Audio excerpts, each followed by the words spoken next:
So, here we are, getting set for UFC 167 featuring George St-Pierre versus Johnny Hendricks for the welterweight title.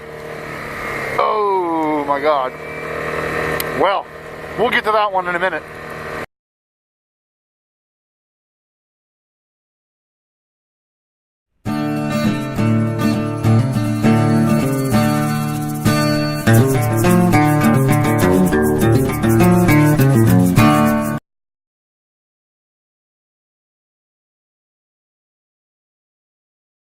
Why don't we start with Rory McDonald versus Robbie Lawler.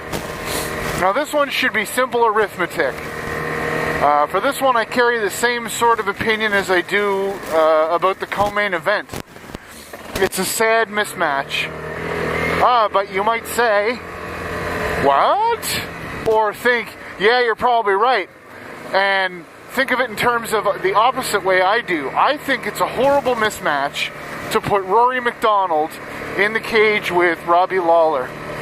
I think Rory McDonald is going to annihilate Robbie Lawler's slow, plodding, comparatively speaking. You know, for a welterweight, he's huge, and he's generally pretty explosive, or quick, or however you want to describe him.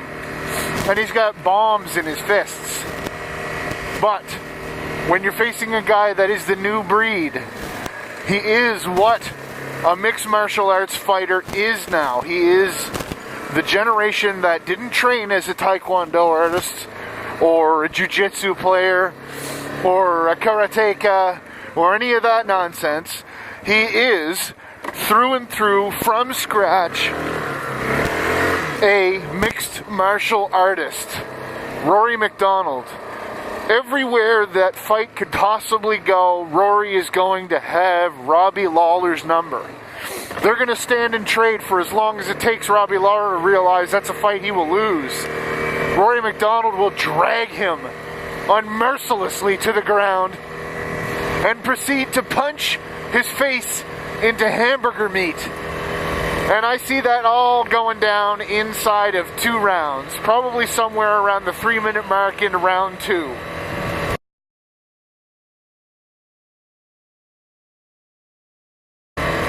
On to the co-main event. Chael Sonnen and Rashad Evans is a horrible mismatch. Rashad Evans has still not recovered from his loss to Lyoto Machida. Since that loss, when he got knocked just totally senseless after being put on Queer Street for about, it was a good solid 7 seconds where Rashad was stumbling around, trying to get his marbles back in his head, trying to unscramble the scrambled eggs, and Machida kept lacing him one after another with punches and kicks, and eventually Rashad his body gave up on him. It was horrific the way he went down, and the memes that have sprouted from that knockout loss, it's almost like a direct proportion to how bad the fighter will do in successive fights. You watch a guy get absolutely, shall we say, clowned in the octagon, which Rashad did when he lost the title to Machida way back when. It was years ago now. But in any case, he hasn't been the same fighter since.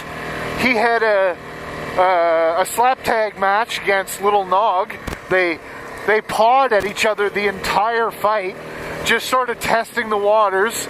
Oh, you're that far away? Okay, good. Well, let's slap 5. Let's high five for 15 minutes and get paid $400,000 each, plus our sponsor money, and look like complete idiots. But who cares? We're on the world stage of premier mixed martial arts. Let's keep high-fiving each other for 15 fucking minutes.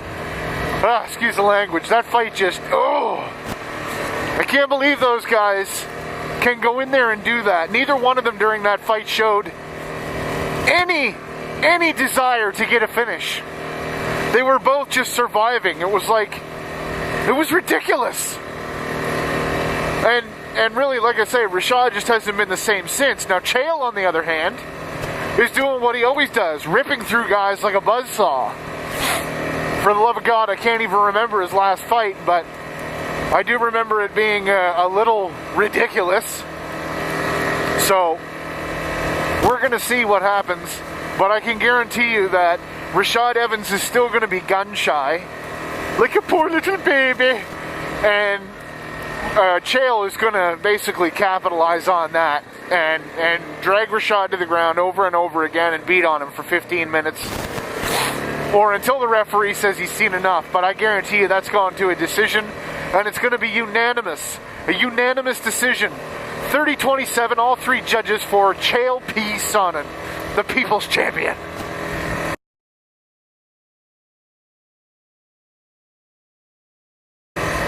All right, now let's get into it. The main event of the evening. Blah, blah, blah, blah, blah. Bruce Buffer. So, we've got George Rush St-Pierre against Johnny... He doesn't have a nickname, does he? Big Rig, that's it. Big Rig Hendricks. See, I'm getting confused. They should change it so that it's like L-bomb or something. Left hand. Bomb. He did it to Campman. Boom. He did it to oh my God, now I can't remember. Oh, Fitch. Boom. Both of them out cold. That's a wrap, son. It was ridiculous. Now here's the saddest thing I'm probably ever going to say. If I was putting money on this fight, I would be betting against George St-Pierre. This is the first and only time I have ever said this. I would be betting against George St-Pierre.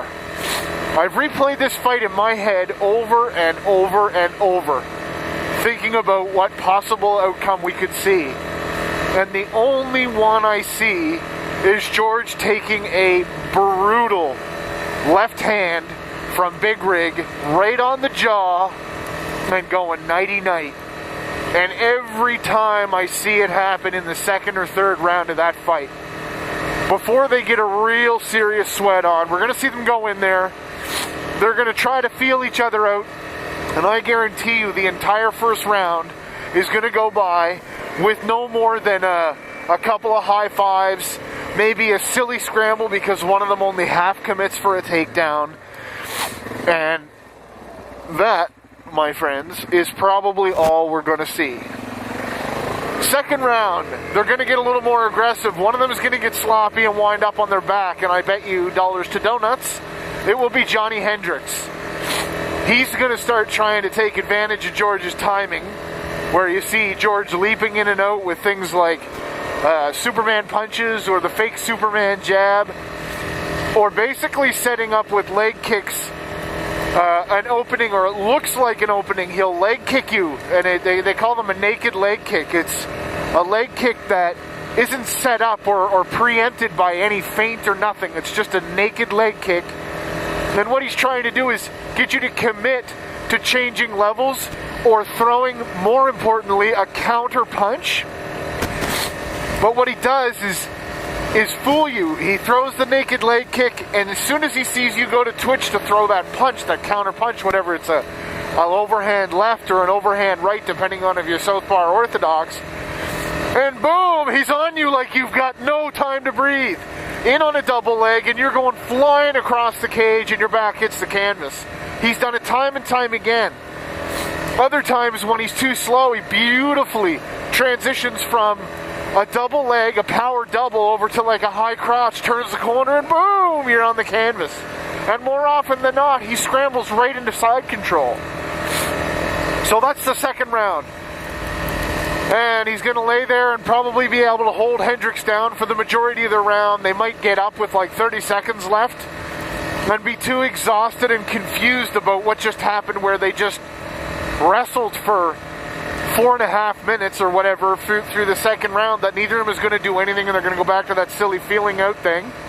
The round will end. In the third round, Johnny Hendricks' coaches are going to say, listen, man, you've got to put some heat on here. Show some desperation. If you keep fighting like this, you're going to lose a contest rather than win a fight. And he's going to go out there like a man possessed and headhunt for that big left-hand punch. It'll look a lot like Dave Herman versus Roy Nelson. If you replay that fight, Roy is feinting with these little pawing lefts, trying to get Dave Herman to move the right way. And when he sees him shift his feet, he throws like a halfway jab with the left and then boom, unloads the right. Well, we're going to see a mirror image. Johnny Hendricks will be pawing with that right, and then as soon as GSP moves the right way, boom, with the left hand. And it pains me to talk like this. It really does. But if you're betting, that's my call. I hope I live to regret it. In the meantime, thanks for watching. This is another HamShanks adventure, and we'll see you soon.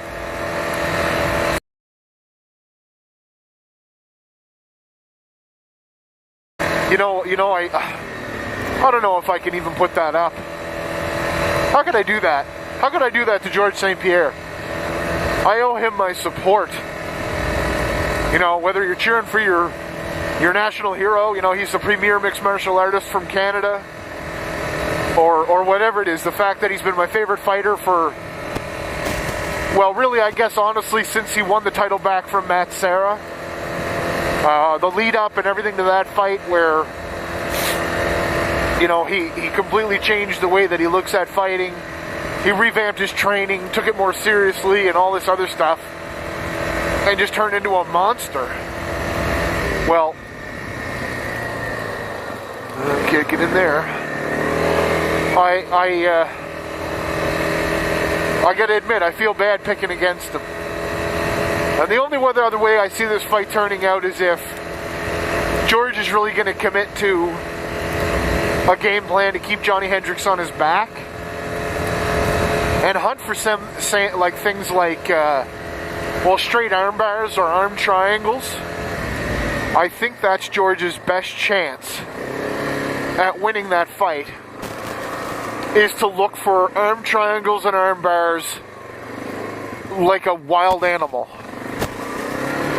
So, here's my personal support for you, George St-Pierre. I hope you win this fight, and I'm sorry that if I was betting, I'd be betting against you. You have my support, and I wish you all the best.